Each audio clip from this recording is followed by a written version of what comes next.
She looked me in the eye, over the phone, but I could feel it, and said, "I'm your daughter, and I need to come on this trip." And I lost it. I told her, "You are not my daughter. You will never be my daughter. And even if this was a mother-daughter trip, you still wouldn't be invited." I hung up, hands shaking, voice hoarse, and for the first time in years, I didn't feel guilt.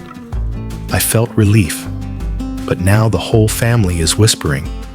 My son says I need to apologize. My daughter is getting dragged into the crossfire, and I keep wondering, did I go too far? Let me tell you the whole story. Then maybe, just maybe, you can help me answer that question. My daughter-in-law, Kat, came into our lives with a shadow already hanging over her. Her mother ran out when she was young. She was raised in foster care. And from everything my son told me, she'd been through a lot.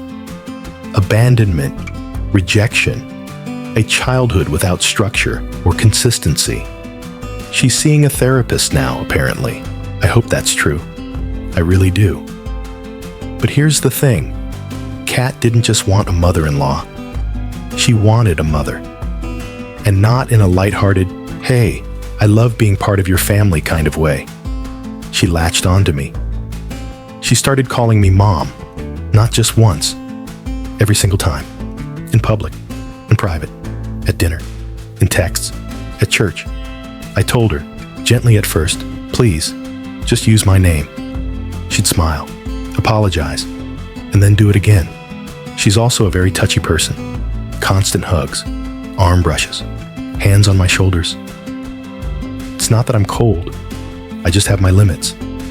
But those boundaries, she never once respected them. And then came the questions. She started prying into my own mother. Why I wasn't close to her. Why we never spoke. Why I didn't just forgive her and make it right. What Kat didn't know, or wouldn't hear, was that my mother was cruel. Not just difficult, cruel. I spent decades unlearning the damage she left behind. My silence was survival, not spite. But Kat, she didn't get that. She'd say things like, "Family sticks together. You only get one mom." And I would respond, clearly and directly, "Please drop the subject." But she never did. I tried every way I knew to set boundaries. I told her I didn't want to be called mom. I asked her to stop touching me without permission. I told her, over and over, to leave my relationship with my mother alone. She always nodded, promised, swore she understood, and then ignored everything. So, no, I wasn't a big fan of hers, but I still treated her with kindness. I still invited her to dinners, gave her birthday gifts, made small talk about her job, her hobbies. I was trying, even when I didn't feel emotionally safe. I even asked my son, her husband, for help. He told me to be patient, that she just wanted to feel part of the family. But being part of a family means respecting the people in it. Now, fast forward to a few weeks ago. My daughter Sam, who's 20, has a medical issue. She needed to see a specialist a few states over. It wasn't a girls' weekend. It wasn't a vacation. It was a hard, emotional, nerve-wracking journey that she wasn't ready to tell the rest of the family about yet. So we planned a quiet weekend, just the two of us. Somehow, don't ask me how, word got back to Kat, and she called. First, she asked why she wasn't invited. I said, "This is a personal trip, not a social one." She didn't believe me. She said I was lying, that it was obviously a mother-daughter bonding weekend, and I was just trying to exclude her. I told her again, "This isn't a fun trip. This isn't what you think." She didn't care. She kept pressing, demanding to come, insisting she had a right to be there. "You're my mom too," she said. "I need to be there because I'm your daughter." That's when something inside me just snapped. It wasn't rage. It wasn't hatred. It was exhaustion. Years of being pushed. Years of being ignored. Years of being told my boundaries weren't valid because someone else needed me to play a role I never agreed to. I told her, "You are not my daughter. Just because you married my son does not make me your mother. I am not your emotional support system. I am not here to replace the mother who left you. And even if this was a mother-daughter trip, you still wouldn't be invited." Then I told her to leave me alone, and I hung up. Now, my son is furious. He says I was cruel, that I should apologize and invite her on the trip, that I've hurt her deeply, that I was out of line. And somehow, everyone in the family has an opinion. Sam, the one this trip is actually about, is now getting backlash too. She's caught in the middle. And she's still not ready to tell people why we're going, which makes all of this even worse. Because what Kat did wasn't just boundary stomping. It wasn't just emotionally manipulative. It was selfish. She made a private medical trip about herself. She accused me of lying.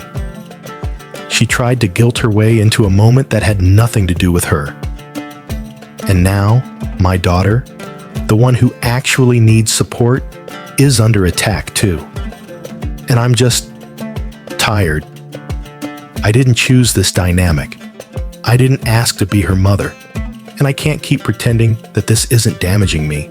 But part of me still wonders, was I too harsh? Did I cut too deep? Was I, in that moment, the villain in her story? So, am I the asshole?